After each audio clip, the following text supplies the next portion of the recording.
Hello दोस्तों, नमस्कार। मैं पंकज सर स्वागत करता हूं आप सभी का आपके अपने यूट्यूब चैनल जीएस जिज्ञासा पर। दोस्तों, हमने मैथ्स का एक खास टॉपिक चुना है। इसका नाम है एलसीएम एचसीएफ। एलसीएम एचसीएफ का पार्ट 1 अपलोड कर दिया गया है और ये पार्ट 2 है। पार्ट 1 में हमने एलसीएम एचसीएफ के बेसिक के बारे में बात की है, जिसमें एलसीएम क्या है, एचसीएफ क्या है, इन चीजों को जाना गया। कैसे एलसीएम निकालते हैं, कैसे एचसीएफ निकाला जाता है, सारी चीजों के बारे में हमने डिटेल से बात की है। अब ये पार्ट 2 है। पार्ट 2 में वही सिलसिला, उसी के आगे क्वेश्चन हम जारी करते हैं। ध्यान दीजिए, अगला क्वेश्चन है, क्वेश्चन नंबर 9 था ये। कल हमने क्वेश्चन नंबर 8 तक पढ़ लिया था। ये क्वेश्चन नंबर 9 है हमारा। कह रहे हैं दो संख्याओं का एलसीएम 864 है, एचसीएफ 144 है। यदि एक संख्या 288 है तो दूसरी संख्या क्या होगी। ध्यान दीजिए, फार्मूला कल आपको बताया गया था कि भाई पहली संख्या गुणे दूसरी संख्या बराबर एलसीएम मल्टीप्लाई एचसीएफ के। क्या क्या गिवन है इस क्वेश्चन में जरा देख लिया जाए। तो कह रहे हैं भाई पहली संख्या, एक संख्या दी गई है 288। ठीक, हम मान लेते हैं कि पहली संख्या है 288 है। गुणे दूसरी संख्या निकालनी है आपको, x मान लिया, बराबर एलसीएम। एलसीएम कितना दिया गया भाई 864 और एचसीएफ कितना है 144। ध्यान दीजिए, x इक्वल टू आप निकालोगे तो 864 गुणा 144 और बटे में कितना हो जाएगा 288। 144 से 2 बार में कट जाएगा और इसको आप काटोगे तो 2 चौके 8, 2 तिया 6 और 2 दूनी 4। दूसरी संख्या कितनी आएगी 432। क्या सही आंसर होगा आपका भाई 432 सही होगा। चलिए अगले क्वेश्चन की तरफ चलते हैं भाई। अगला क्वेश्चन चलिए भाई क्वेश्चन नंबर 10 की तरफ चलते हैं। क्वेश्चन नंबर 10 क्या कह रहा है। कह रहा है दो संख्याओं का एलसीएम 225 है और उनका एचसीएफ 5 है। यदि एक संख्या 25 है तो दूसरी संख्या क्या होगी। सेम आप करोगे वही फार्मूला, पहली संख्या गुणे दूसरी संख्या बराबर एलसीएम मल्टीप्लाई एचसीएफ। क्या क्या चीजें आपको गिवन है। एलसीएम दिया गया है 225, एचसीएफ दिया गया है आपको 5, बराबर पहली संख्या आपको एक संख्या दी गई है 25 और आप मान लीजिए कि दूसरी संख्या कितनी है x है। x बराबर आप निकालोगे तो 225 गुणा 5 और बटे में 25 आ जाएगा। 25 से आप काटोगे 9 बार में 225 कट जाएगा। 9 को 5 से गुणा कराओगे कितना आएगा 45। यानी सी विकल्प आपका सही है। Option C is the correct option. चलिए नेक्स्ट क्वेश्चन, क्वेश्चन नंबर 11। आइए दोस्तों क्वेश्चन नंबर 11 तरफ ध्यान देते हैं। क्वेश्चन नंबर 11 क्या कह रहा है। कह रहा है वह न्यूनतम संख्या क्या है जिसमें 4, 6, 8, 12 या 16 से भाग देने पर प्रत्येक स्थिति में 2 शेष बचता है। ठीक, इनके कहने का मतलब है कि सबसे छोटा वह नंबर कौन सा होगा जिसमें अगर हम 4 से भाग दें या 6 से दें या 8 से दें या 12 या 16 से भाग करें तो प्रत्येक दशा में 2 शेष बचना चाहिए। इस कंडीशन में आप क्या करेंगे, इन दिए गए सभी नंबर्स का एलसीएम निकाल लेंगे। तो एलसीएम आप निकालोगे मेरे भाई 4, 6, 8, 12 और 16 का तो कितना बनेगा 48। कितना बनेगा 48 बनेगा। अब 48 में जितना प्रत्येक स्थिति में शेष बच रहा उसको आप जोड़ दीजिए। 48 में आप 2 जोड़ोगे तो कितना बचेगा 48 2 50 हो जाएगा। ठीक, आपका करेक्ट ऑप्शन क्या हो जाएगा भाई ऑप्शन नंबर सी, यानी 50 आपका सही आंसर है। एक बार फिर समझ लीजिए, आप क्या करेंगे, दिए गए संख्याओं का आप एलसीएम निकालेंगे और एलसीएम निकालने के बाद प्रत्येक स्थिति में जितना शेष बच रहा उसको जोड़ दीजिए, आपका आंसर मिल जाएगा। चलिए नेक्स्ट क्वेश्चन, क्वेश्चन नंबर 12 की तरफ चलते हैं भाई।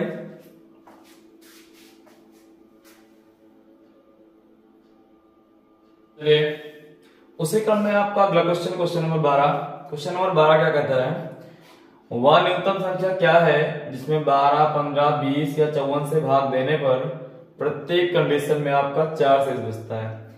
आपका पहला काम क्या है भाई, आप 12, 15, 20 और 54 का लासा निकालेंगे, आपको लासा कितना मिलेगा? तो 540। आपका एलसीएम कितना निकल के आएगा भाई? एलसीएम निकल के आएगा आपको 540। जितना शेषफल बच रहा है उस शेषफल को आप उठा करके ऐड कर दीजिए। जब आप इस 540 में आप ये 4 उठा के ऐड करोगे कितना बन जाएगा? 544। यानी 544 ऐसी संख्या है, वो न्यूनतम से न्यूनतम संख्या है जिसे आप 12, 15, 20 या 54 से भाग करोगे तो आपको शेषफल कितना मिलेगा? प्रत्येक कंडीशन में 4 मिलेगा। तो आपका सही ऑप्शन क्या होगा भाई? 544, यानी ऑप्शन नंबर डी सही आंसर है। चलिए क्वेश्चन नंबर 13 की तरफ चलते हैं।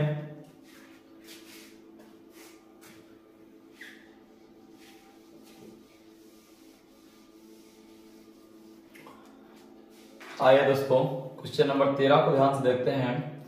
क्वेश्चन नंबर 13 कह रहा है दो संख्याओं का एलसीएम 495 है तथा एचसीएफ 5 है। यदि उन संख्याओं का योग 100 है तो उन संख्याओं का अंतर क्या होगा? ध्यान दीजिए, दो संख्याओं का लासा कितना है? 495, मासा 5 है। यदि उन संख्याओं का योग 100 है तो उन संख्याओं का अंतर क्या होगा? ध्यान दीजिए, एचसीएफ क्या दिया गया है आपको? एचसीएफ गिवन है आपको 5। ठीक, अब आप उस चीज को याद रखिए, जब मैंने आपको बताया था कि जो पहली संख्या और दूसरी संख्या होगी वो एचसीएफ का कोई एक गुणज ही होती है। मतलब अगर जो हमको पहला नंबर चाहिए तो हम पहला नंबर क्या मानेंगे कि जो आपकी पहली संख्या है वो है 5x और जो आपकी दूसरी संख्या है वो क्या होगी भाई? तो होगी 5y। ठीक, अब आप अगर जो एलसीएम निकालेंगे पहली संख्या और दूसरी संख्या का तो कितना बनेगा भाई? 5xy, और ये बराबर किसके दिया गया क्वेश्चन में आपको? तो ये 495 के। 5xy का मान है आपके पास 495, xy का मान आप निकालोगे तो 495 को आप 5 से भाग करोगे तो 5 9 45 और 5 9 45। xy का मान कितना है भाई? 99। तो xy का मान 99 बन कैसे सकता है? अगर जो हम x और y के अलग अलग मानों की बारे में बात करें तो क्या क्या हो सकते हैं संभव मान x और y के? तो ध्यान दीजिए, xy का मान है तो 99 गुणा 1 होगा, ठीक, या तो 33 गुणा 3 होगा, या क्या हो सकता है 11 गुणे 9 हो सकता है। इसके अलावा x और y के क्या मान कोई संभव है? नहीं है। तो 99 गुणा 1 होगा या 33 गुणा 3 होगा या 11 गुणे 9 होगा, हम कैसे जानेंगे?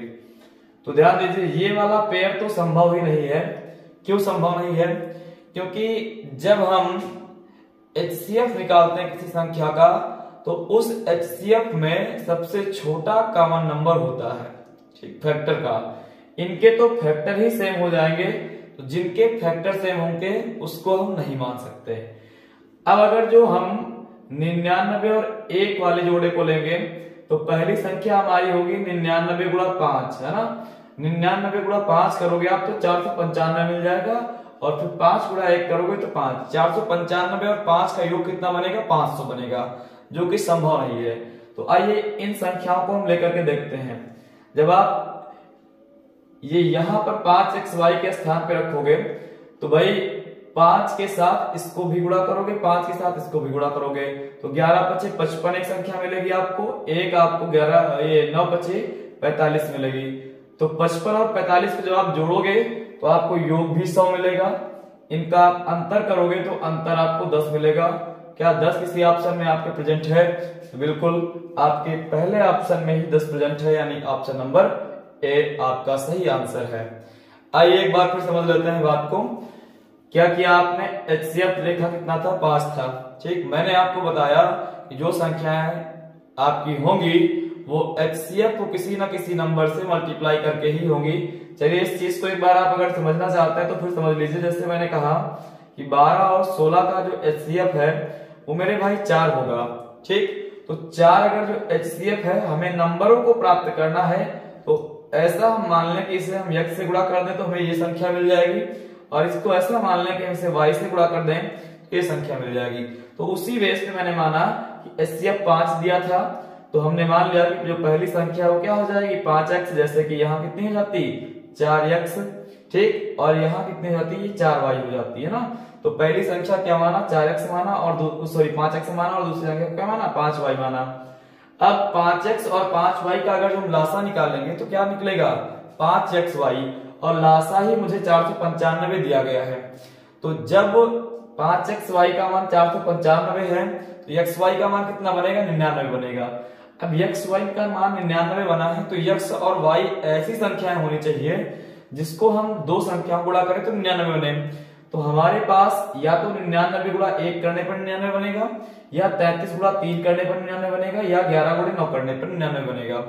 ठीक, सेम रिपीटेड पेयर यूज नहीं करते हैं हम, क्योंकि जब आप सेम रिपीटेड पेयर यूज करोगे तो फिर से आपका अंतर्य योग उतना ही बनेगा, जो करने से कोई मतलब नहीं निकलेगा आपका। ये जोड़ा जिसके फैक्टर कॉमन हो जाए वो जोड़ा कंसीडर नहीं किया जा सकता है। तो पहला जोड़ा या तो 99 गुणा 1 या 11 गुणे 9 बनेगा। तो हमने जब देखा तो योग वाली बात, तो योग यहां से फॉलो हो रहा था ना कि यहां से फॉलो हो रहा था। तो हम अंतर जब करेंगे 55 और 45 तो कितना बनेगा भाई 10 बनेगा। आपका पहला विकल्प सही है। चलिए अगले क्वेश्चन की तरफ चलते हैं, क्वेश्चन नंबर 14।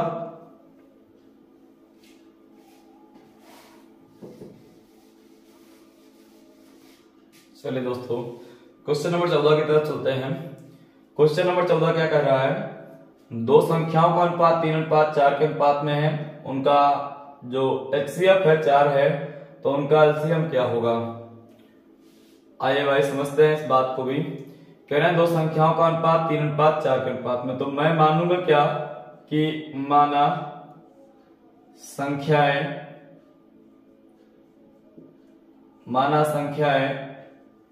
3x और 4x हैं। ठीक, क्या माना कि संख्या क्या है 3x और 4x हैं। इनका HCF क्या बनेगा, इनका HCF बनेगा x, और x की वैल्यू क्या दी गई है क्वेश्चन में 4। अगर जो भाई आप 3x और 4x का मासा निकालोगे तो कितना बनेगा, ऑब्वियसली x ही बनेगा। x का मान आपको दिया गया कितना 4 दिया गया। अगर जो x का मान आपको 4 दिया गया तो पहली संख्या क्या बनेगी भाई, पहली संख्या आपकी क्या बनेगी, पहली संख्या बनेगी आपकी 3x, मतलब 3 गुणा 4 12। दूसरी संख्या आपकी क्या बनेगी, तो दूसरी संख्या आपकी बनेगी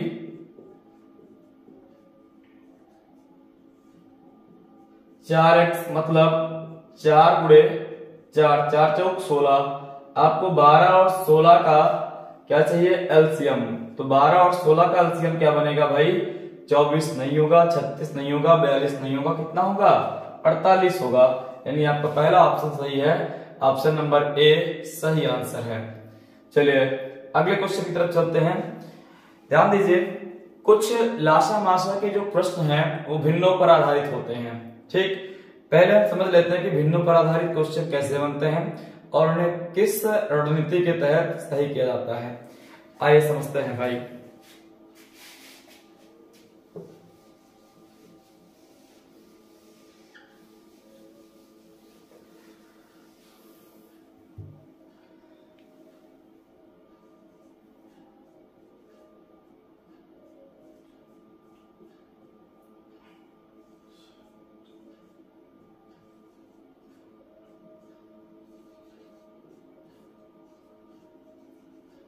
एलसीएम पूछ रहा है, ध्यान दीजिए। क्वेश्चन आपका 3/4, 4/7, 6/9, 8/11 का एलसीएम क्या होगा। ठीक, जब भी आपको ऐसा क्वेश्चन मिलता है भिन्नों वाला, अगर एलसीएम पूछ रहा है, ठीक, अगर एलसीएम पूछ रहा है तो आप इनके अंश का लासा निकालोगे और हर का मासा निकालोगे। ठीक, क्या करोगे भाई, अंश का लासा,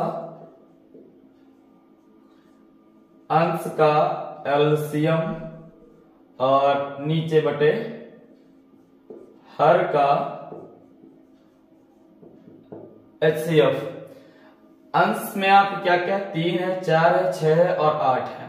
ठीक, 3, 4, 6 और 8 का आप जब लासा निकालोगे तो आपका एलसीएम कितना बनेगा भाई? 3, 4, 6 और 8 का एलसीएम बनेगा आपका 24। क्या आप चेक करिए, 24 से सभी कट जाएंगे, मतलब 24 से 3 से 24 कटेगा, 4 से कटेगा, 6 से और 8 से सभी से कट जाएगा, तो एलसीएम कितना बनेगा भाई? 24 बनेगा। जरा एचसीएफ देखिए 5, 7, 9 और 11 का, तो 5, 7, 9 और 11 का एचसीएफ क्या बनेगा भाई? 1 बनेगा। तो एलसीएम अब क्या आएगा? 24/1। कितना बनेगा? 24/1 बनेगा। चलिए एक क्वेश्चन और इसी तरह का हम देखते हैं।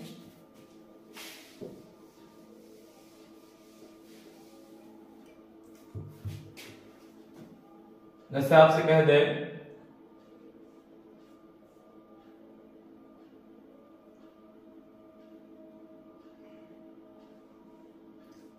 9/5, 18/12, 36/7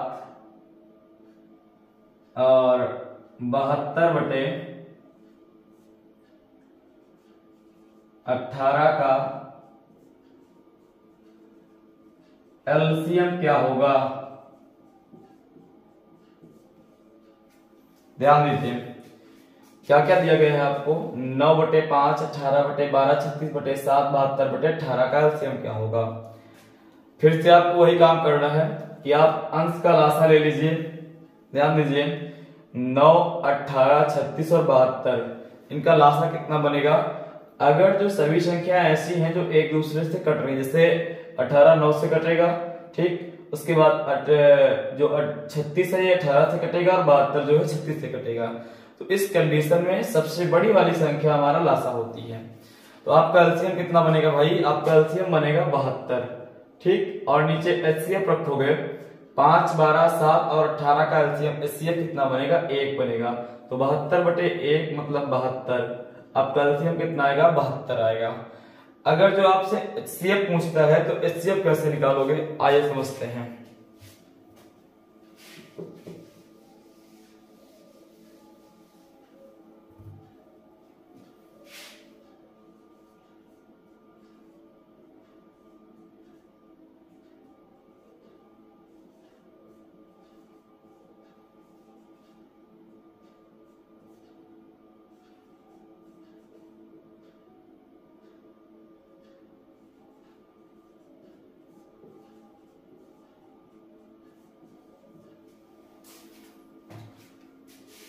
तीन भिन्न दी गई है आपको। 3/5, 7/15, 8/20 का एचसीएफ क्या होगा? ध्यान दीजिए एचसीएफ जब निकालता है आपसे पूछता है एचसीएफ क्या होगा, तो एचसीएफ के लिए आप क्या करोगे? एचसीएफ के लिए आपको करना है अंश का मासा और नीचे बटे हर का लासा। अंश का एचसीएफ और बटे में हर का एलसीएम। क्या करना है आपको? अंश का एचसीएफ और नीचे बटे में हर का एलसीएम, ये काम आपको करना है। तो ध्यान दीजिए 3, 7 और 8 का मासा क्या बनेगा? तो 3, 7 और 8 का मासा बनेगा 1, और 5, 15 और 20 का लासा क्या बनेगा? तो बनेगा 60। तो इसका आपका करेक्ट आंसर क्या बनेगा भाई? 1/60। एक क्वेश्चन और देखते हैं ऐसे ही मासा निकालने के लिए।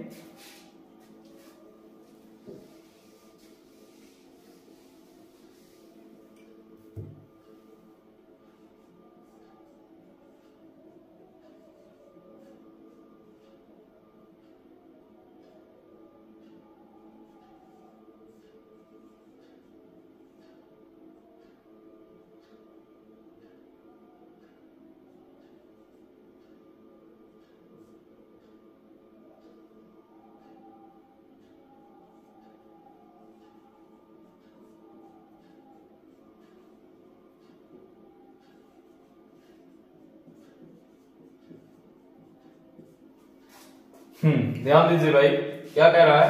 4/5, 8/10, 16/25 और 12/5 का एचसीएफ क्या होगा? वही काम आप 4, 8, 16 और 12 का HCF निकालोगे तो HCF कितना आएगा भाई? HCF आएगा आपका 4। और नीचे दी गई संख्याओं का आप अगर जो LCM निकालोगे तो LCM कितना बनेगा आपका? 5, 10, 25 और 5 है ना। इसका LCM बनेगा आपका 50। ठीक, कितना बनेगा भाई? 50। तो 4/50 को आप चाहो तो सिंप्लीफाई कर लो। ठीक, 2 दूनी 4 और 2 से 25 बार में 50 कट जाएगा। तो आपका आंसर कितना बनेगा? 2/25। उम्मीद है कि आपको ये चीज समझ में आई होगी कि भिन्नों का हम लासा या मासा कैसे निकालते हैं। ठीक, दूसरा रूप इसका कैसे मिलता है आपको देखने के लिए समझिएगा। जैसे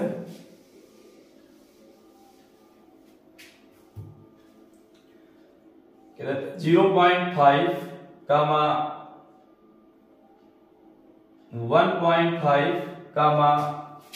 7.5 का LCM क्या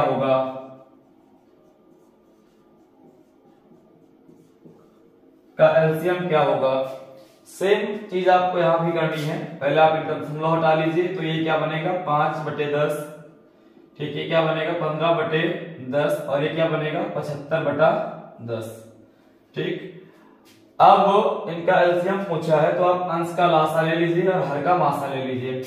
अंश का आप लासा लोगे तो 5, 15 और 75 का लासा कितना बनेगा भाई? 75 ही बनेगा। और नीचे हर का मासा कितना बनेगा? तो हर जगह जब 10 ही है तो मासा भी कितना बनेगा? 10 बनेगा। तो 75/10 का मतलब क्या है भाई? 7.5। यही आपका LCM है। उम्मीद है आपको ये बात समझ में आई होगी। अगला क्वेश्चन,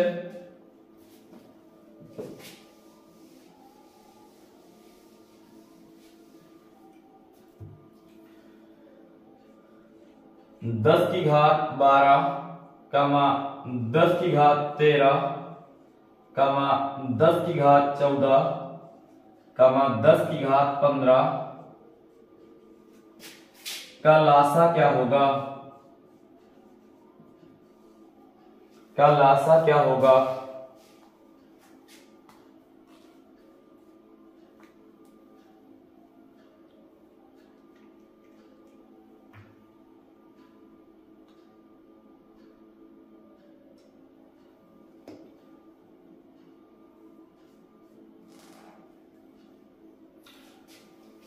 ध्यान दीजिए।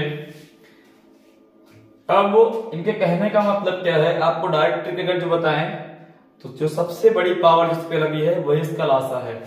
ठीक, 10 की घात 12, 13, 14 या 15 जो भी संख्याएं लिखी गई हैं, अगर जो उनका बेस सेम है, मतलब जिसकी भी पावर लगी है वो सभी सेम है, तो सबसे बड़ी वाली पावर ही आपका आंसर है। तो इसका आंसर क्या होगा भाई? तो इसका आंसर होगा 10 की पावर 15। ठीक, अब ये कैसे? आइए बात को समझते हैं।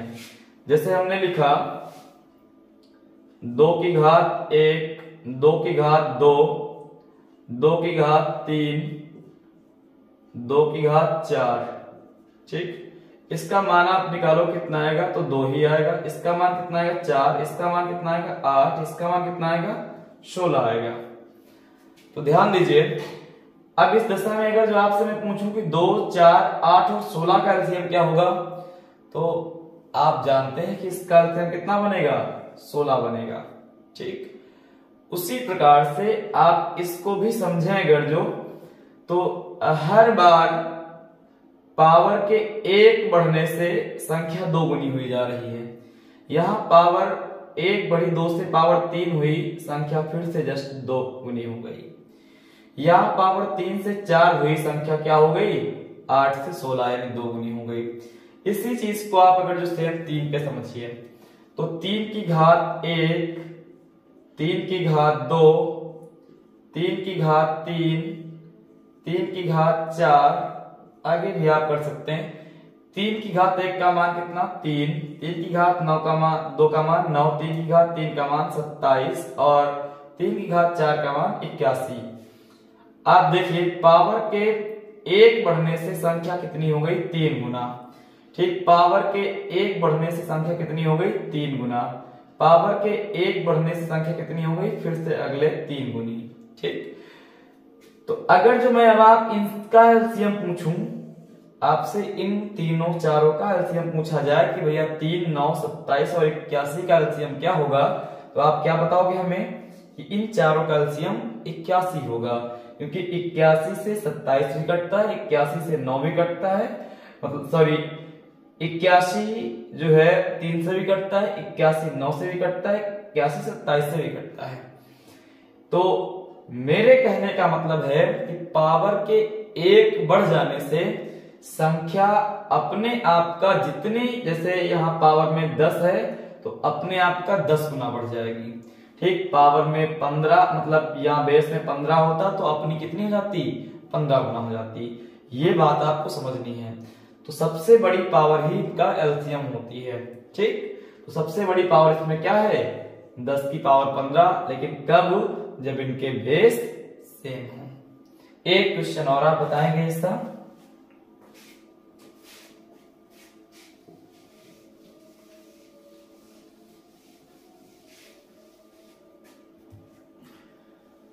चलिए, अगर जो मैं कहूं 13 की पावर 15, फिर 13 की पावर 18, फिर 13 की पावर 11, फिर 13 की पावर 19 का एलसीएम क्या होगा, एलसीएम क्या होगा। चलिए फटाफट बताएं इसका आंसर क्या होगा। तो आप जैसे इस क्वेश्चन को देखोगे आपकी नजर जाएगी सबसे बड़ी पावर पर। अगर बेस सेम है तो सबसे बड़ी पावर कहां लगी है, यहाँ 13 की पावर 19। तो आपका सही आंसर क्या होगा मेरे भाई, 13 की पावर 19। चलिए इसी क्रम में एक क्वेश्चन और देखते हैं, क्या आप उसे बताएंगे। जैसे कि 13 की पावर -15, 13 की पावर -18, 13 की पावर -11 और 13 की पावर -19। अब इसमें जो एलसीएम है वो आपको बताना है। ठीक, आपके लिए नया क्वेश्चन बना क्या कि 13 तो सेम है बट इसकी पावर जो है वो बदल गई, वो माइनस में आ गई। अब आप इसको समझेंगे अगर जो, ठीक, तो मेरे भाई ये 13 की पावर -15 का मतलब क्या है, इसका मतलब है 1/13 की पावर 15। ठीक, क्यों, क्योंकि जब भी कभी माइनस की पावर लगी होती है तो माइनस की पावर को प्लस की पावर में कन्वर्ट करने के लिए दी गई फ्रैक्शन को हमें पलटना पड़ता है। तो ये 13 है, इसके नीचे 1 लिखा है, ये तो होता ही है, इसको आप पलटोगे कितना बन जाएगा, 1/13 बन जाएगा। तो ये 1/13 की पावर 15 बन गया। ये कितना बनेगा, 1/13 की पावर कितना बन जाएगा, 18 बन जाएगा। ये कितना बनेगा, 1/13 की पावर कितना, 11 बन जाएगा। और ये 1/13 की पावर कितना बन जाएगा मेरे भाई, 19 बन जाएगा। अब आप समझिए, अगर जो संख्या बटे में है, ठीक, जैसे मैं कहूं आपसे 1/2 की पावर 2 बड़ा है या 1/2 की पावर 4 बड़ा है, तो आप इसको जब हल करोगे तो इसका मान कितना आएगा भाई, 1/4 आएगा। और इसको जब हल करोगे तो इसका मान कितना आएगा, 2 दूनी 4, दूनी 8, दूनी 16, इसका मान आएगा 1/16। यहां आप समझिए, यहाँ 4 हिस्सों में से आपको कोई एक हिस्सा मिल जाता है। ठीक, किसी भी चीज के 4 टुकड़े किए जाते हैं तो जिसमें से एक टुकड़ा आपका है। यहाँ आप 16 टुकड़ों में से एक टुकड़ा पाते हो, तो किसकी वैल्यू ज्यादा है, जिसमें 4 टुकड़ों में से आपको एक मिलता है या जिसमें 16 टुकड़ों में से आपको एक मिलता है। तो जिसमें 4 टुकड़ों में से एक आपको मिलेगा वो बड़ा है। तो अब यहाँ पर इसी बात को आप ध्यान देंगे तो इनके कहने का मतलब है भाई कि 1/13 कितनी बार लिखा जाए, 15। ठीक, यानी कि ये क्या कह रहे हैं, 1/13 कितनी बार लिखा जाए, 18 बार। 1/13 कितनी बार लिखा जाए, 11 बार। 1/19 कितनी बार लिखा जाए, 13 बार। सॉरी 1/13 कितनी बार लिखा जाए, 19 बार। तो इस कंडीशन में जो आपको सबसे बड़ी पावर दिख रही है वो सबसे छोटी है, और जो सबसे छोटी पावर दिख रही है वो सबसे बड़ी है। तो इस कंडीशन में सबसे छोटी पावर आपको कहां दिख रही है, यहां दिख रही है। ठीक, तो 1/13 की पावर 11 ये सबसे बड़ा है। ठीक, और ये सबसे बड़ा है अगर जो, तो हमारा एलसीएम भी क्या है भाई, यही है, कौन सा, 1/13 की पावर 11, यानी कि ये 13 की पावर -11। उम्मीद है आपको ये बात समझ में आई होगी। तो अगर जो हम HCF की बात करें, HCF क्या होगा, तो HCF के बारे में हम आपको इसकी चर्चा कल करेंगे। आज के लिए हम यहीं तक क्लास को रखते हैं। अगर आपको मेरे YouTube चैनल की सहायता से कुछ मदद मिल रही हो, कुछ आपको लग रहा है कि मेरा थोड़ा बहुत भी फायदा हो रहा है, तो आप चैनल को सब्सक्राइब कर लीजिए। अपने दोस्तों को, अपने मित्रों को भी सब्सक्राइब करने के लिए बोल दीजिए और लाइक कर दीजिए, कमेंट करिए, शेयर करिए, यही मैं आपसे कहूंगा। और वीडियो को कंटिन्यू वॉचिंग करते रहिए, आपको लगातार वीडियोस मिलती रहेंगी। धन्यवाद।